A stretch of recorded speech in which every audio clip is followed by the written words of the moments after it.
So Stuart, how would you sum up the week so far?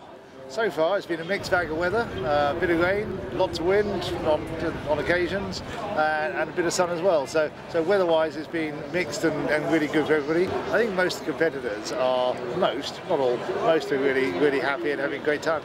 So how different has it been this year without a sponsor? I don't think there have been many differences really. There are a few less flags and banners, which is a visual indication, but I honestly believe that as far as the competitors and spectators are concerned, it's still Cows Week as normal. The number of entrants are down a bit, as we've seen worldwide this year. Has that had any impact? Our entries are at just about 900. I think with late entries coming in, we're about 890 something. I'm not sure exactly where it's got to now, which is less than 10% down on last year. And it's looking at all sorts of factors that cause that, and people just put that down to recession and so on. In fact, there are things like the squib class was up at 40 votes last year because it was their anniversary. This year they're 20 votes down. So there are factors like that have made that little difference, and I'm not worried about that at all.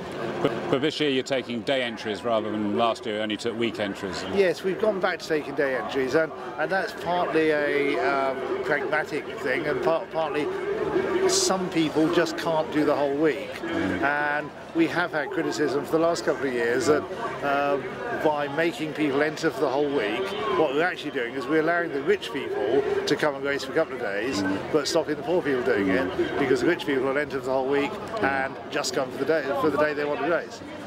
So I think it's actually going back to the good old system. Some people are saying less corporate activity is a good thing. It's a sort of return to the core values of sailing. What do you feel about that? I think the sailing is the sailing, and the regatta is all about sailing, really. Whether there's less corporate entertainment is a secondary thing. I suspect that some of the businesses in the town would like to see more corporate, and some of the sailors will be very happy with less corporate t-shirts around. So that's a mixed thing as well. I think swings and roundabouts, but I also think that within a year or two, once the immediate downturn and so on has passed by, we'll get back to having more corporate entertaining, because it's such a great festival. Do you blame the recession for the lack of a title sponsor this year?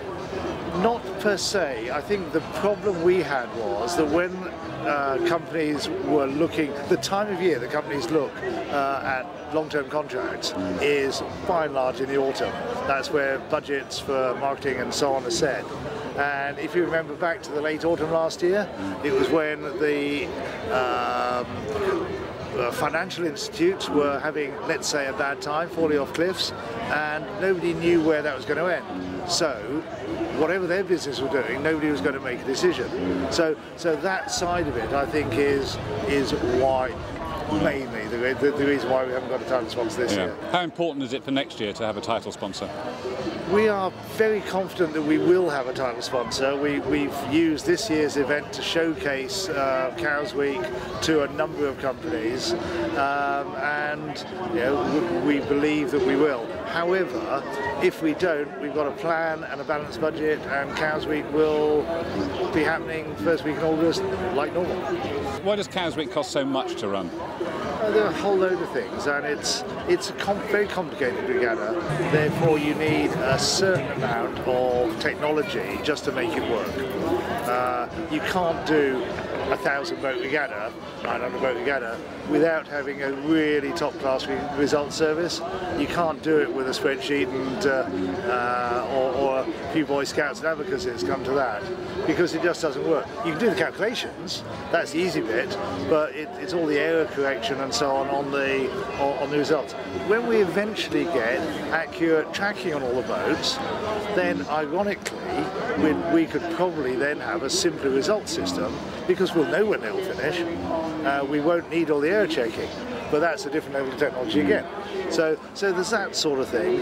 There's a real need in an event like Cows Week to have a fully good website, a website that's kept up to date, because we have tens of thousands of people who'd really like to be here, can't be, and follow the event all around the world. So if we don't have an up-to-date website, the event will just lose, would lose all sorts of credibility as a world-class event, and that again costs money to do.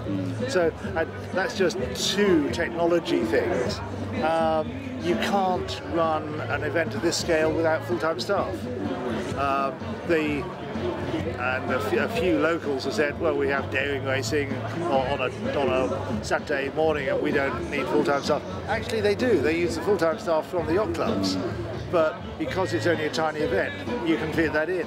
When you've got an event of this scale, you need full-time staff working just on the event, so the staffing costs are up there. So there's all sorts of costs that because of the scale of the event, you actually up the costs, you have to up the costs in order to make it work. But most large regattas around the world don't have a year-round full-time infrastructure, do they? No, they do.